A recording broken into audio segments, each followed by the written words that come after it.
मोठी अपडेट खासदार संजय राऊत बोलतायत, थेट जाऊयात. सध्या मुंबई महाराष्ट्रात जे सुरू आहे, रिक्षा चालक आणि टॅक्सी चालकांना मराठीची सक्ती किंवा मराठी भाषा येणं आवश्यक आहे आणि या दृष्टीनं त्याला विरोध होतो आहे, त्याला पाठिंबाही होतो आहे. पाठिंब्यासाठी मनसे आणि अन्य पक्ष रिंगणात आहेत, तर दुसऱ्या बाजूला विरोध यासाठी होतोय की काल सदावर्तेंनी भूमिका मांडली, संपाची हाक दिली गेलेली आहे. हिंदी भाषा मराठी भाषा सक्तीची असू नये यासाठी आंदोलन उभं केलं. मराठीला जो विरोध होतो आहे तो एकनाथ शिंदेच्या गटाकडून होतो आहे, हे तुम्हाला माहिती आहे. परिवहन मंत्र्यांनी तर भूमिका, परिवहन मंत्री संजय निरुपम आता कसं बोललात तुम्ही? हां, एकनाथ शिंदेच्या गटामध्येच या संदर्भात विरोधाची भूमिका आहे. प्रताप सरनाईक परिवहन मंत्री यांची भूमिका ही महाराष्ट्राच्या आणि मराठी माणसाच्या हिताची आहे. ही त्यांनी घेतलेली भूमिका आहे. परिवहन मंत्री म्हणून ती योग्य आहे, त्याला विरोध करण्याचं कोणाचंही कारण नाही.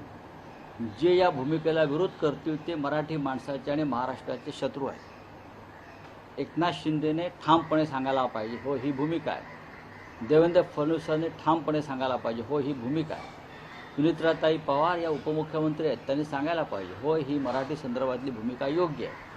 आम्ही सगळे, शिवसेना, बाळासाहेब ठाकरे, माननीय उद्धव ठाकरे, आम्ही सगळे या भूमिकेसाठी सातत्यानं वर्ष संघर्ष करत आलो, लढत आलेलो. महाराष्ट्रात मराठीला विरोध करून लोक इथे कसे काय राहू शकतात, हा साधा प्रश्न आहे. ही बाळासाहेब ठाकरेंची भूमिका आहे. तुम्ही ज्या राज्यामध्ये आहात त्या राज्याची भाषा तुम्हाला येणं गरजेचं आहे. ही त्यांचं म्हणणं फक्त मराठीपुरतं आहे का? नाही, हे त्यांचं म्हणणं प्रत्येक राज्यातल्या त्या मातृभाषेविषयी आहे. मग महाराष्ट्रामध्ये, या मुंबई शहरामध्ये, महाराष्ट्राच्या राजधानीमध्ये तुम्हाला मराठी यायलाच पाहिजे. राज्य सरकार, केंद्र सरकार वारंवार नारी शक्ती असं म्हणतं, परंतु महिला बाल विकास विभागामधलेच महिलांसाठी ज्या योजना ज्या आहेत त्यामध्ये प्रचंड भ्रष्टाचार असल्याला पाहायला मिळते. काही योजना ज्या आहेत केवळ कागदावर आहेत आणि केवळ पैसे. नारी शक्ती वंदना हे ढोंग आहे भाजपचं.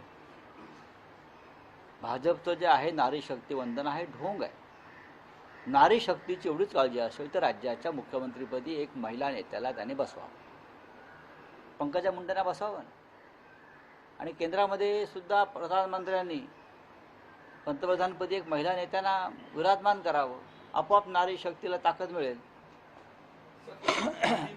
वोटिंग परसेंटेज बढ़ गया तमिलनाडु और पश्चिम बंगाल में, और कहा जा रहा है कि इंडिपेंडेंट के बाद पहली बार ऐसा हुआ है, और इसमें भी जो महिलाएं हैं उनके वोट ज्यादा आए हैं.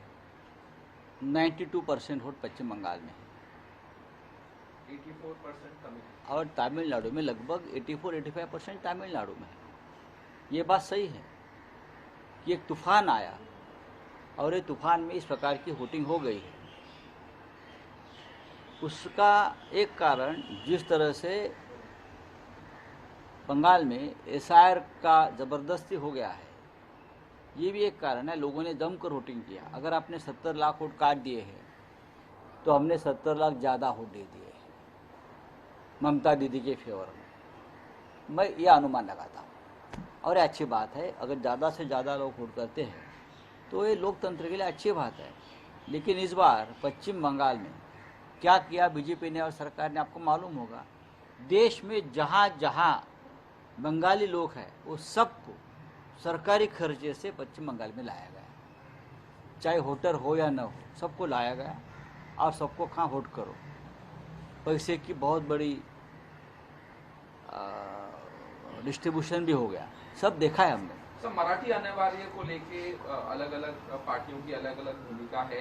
एक ही पार्टी में दो लोगों की अलग अलग भूमिका. बात ऐसी है भाई, महाराष्ट्र में अगर मराठी भाषा अनिवार्य की है उसमें गलत क्या है, ये कोई चर्चा का विषय है.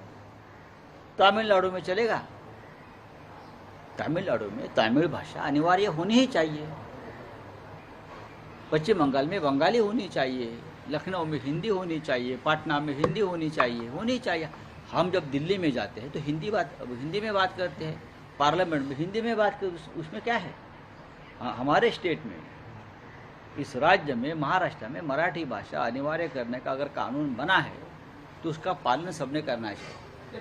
प्रदर्शन कर रहे हैं ऑटो टैक्सी वाले कह रहे हैं कि विरोध उसका करेंगे मतलब है और आप उसके लिए उसका मंच- मतलब है आप यहाँ ठीक से और प्यार से और कानून से जो हम आपको रोजगार ये राज्य दे रहा है उसका सम्मान नहीं कर रहे हैं ना।